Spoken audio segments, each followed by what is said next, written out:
Hello, today I'm posting for you guys to have a better storyline than waiting a week after a cliffhanger. Also, I have a few announcements I'll state here and now. That is, one, I'll be doing a monthly reading your comments. So don't hesitate to comment on my videos. I will also be replying to them more verbally as my writing sometimes becomes too formal or not understandable. Also following the time, I might have a different opinion. Besides that, I also wanted to ask, would any of you prefer a one-shot Monday so you will get more content, or would you like to keep it on Friday only?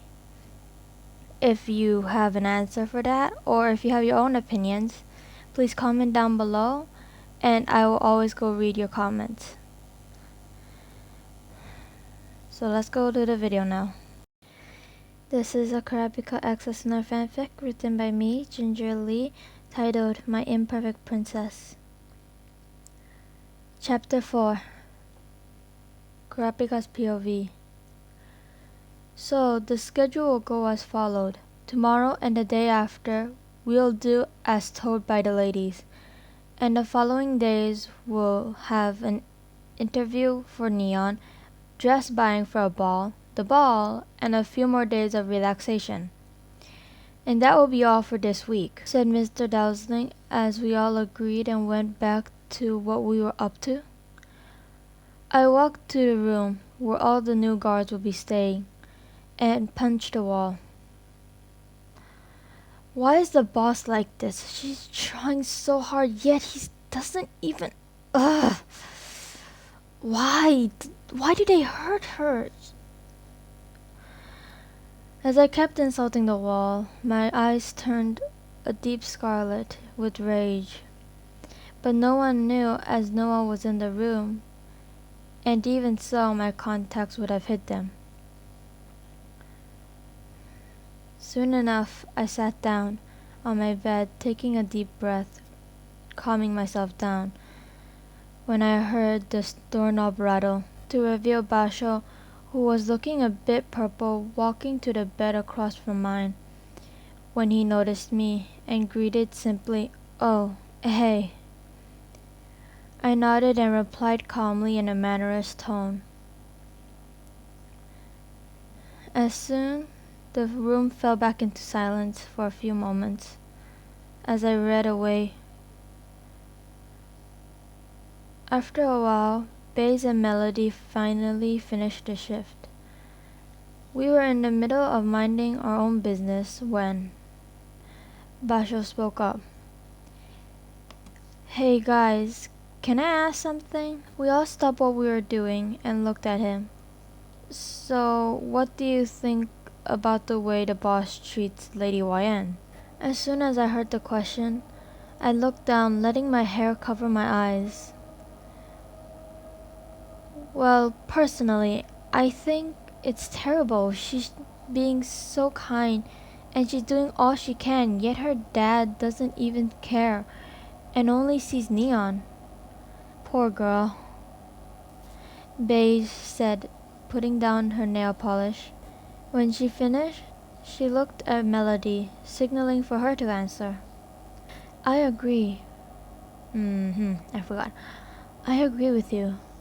She's only 17, and yet she has to take care of herself.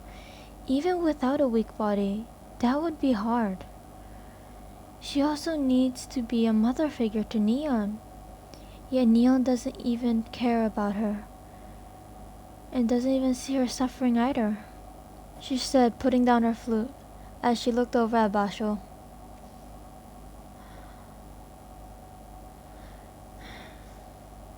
He nodded before saying, "I'll have to agree with both of you.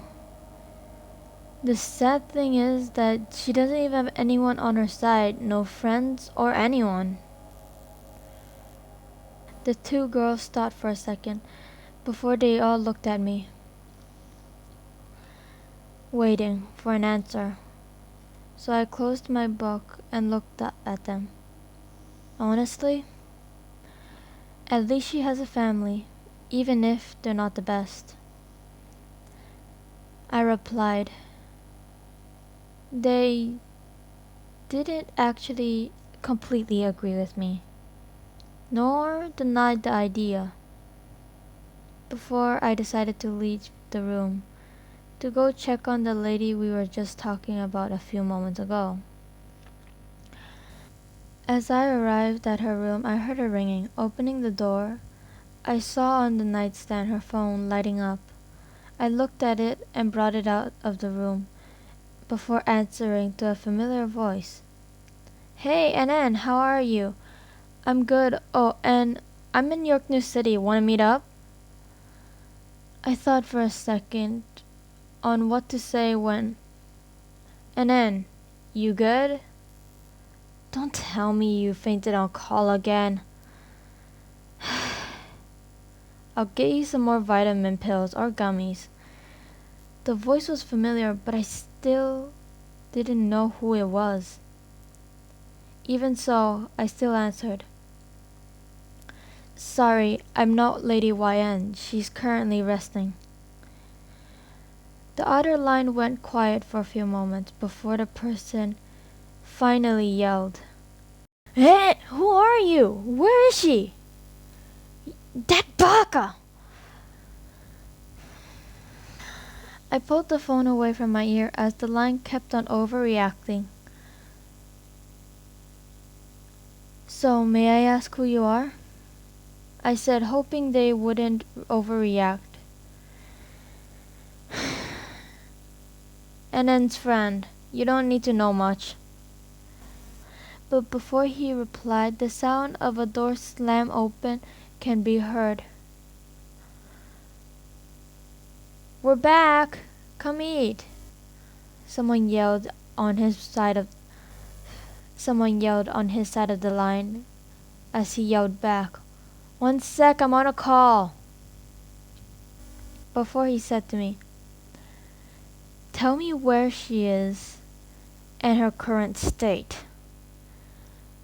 I thought for a few seconds before answering.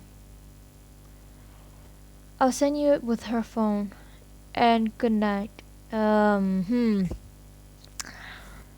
send you it with her phone, and goodbye. Have a great night, sir. I finished before hanging up and sending the location with the room number. Soon I made my way back into her room, placing her phone back on the nightstand, as well as changing the towel on her forehead. After that I left and got some shut-eye before the long night ahead of me.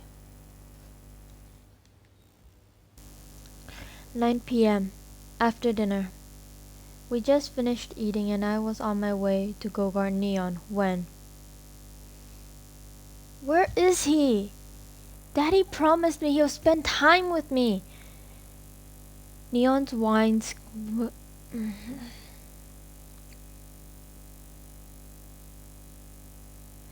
Neon whines while I could hear it from the hallway, quickly making my way over to her room to see.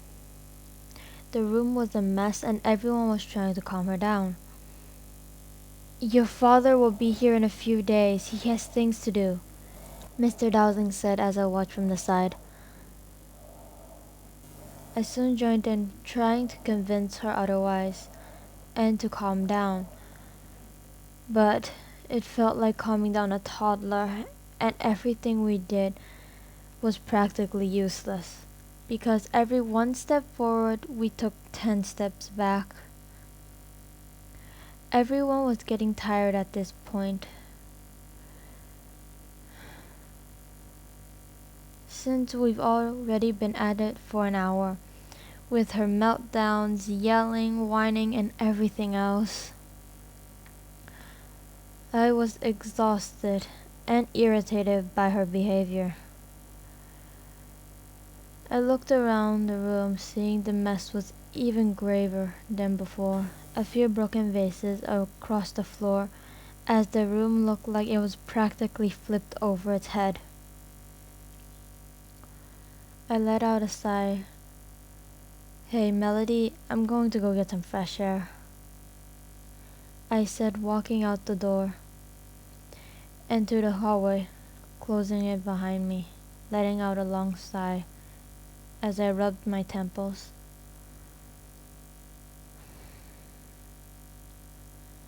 Making my way to the common room to get some water before I walked back to the door.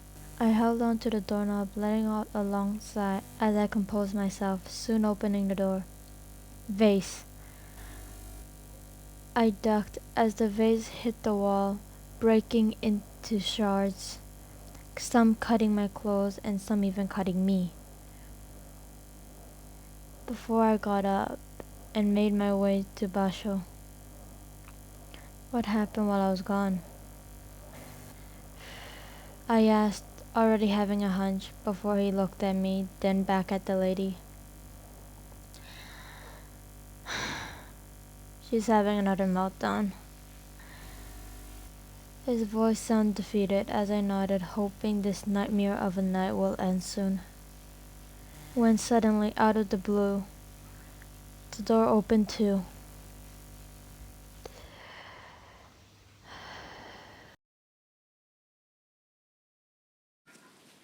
You made it to the end of the video. Thank you so much. I recorded this around 5 a.m. my time, so the recording might have a little bit of problem, but I tried to fix it with my editing a little more. And yeah, the announcements from earlier, if you can reply. And I also, it's still really early here, so I'm going back to sleep after this. And I didn't quite edit this part like I normally would because it's too much work and I need sleep. I hope you guys understand, and the playlist is linked on the icon this whole time. I hope you saw it, and if you did, have a nice day. And if you didn't, or if you don't want to go watch it, thank you very much and have a lovely day.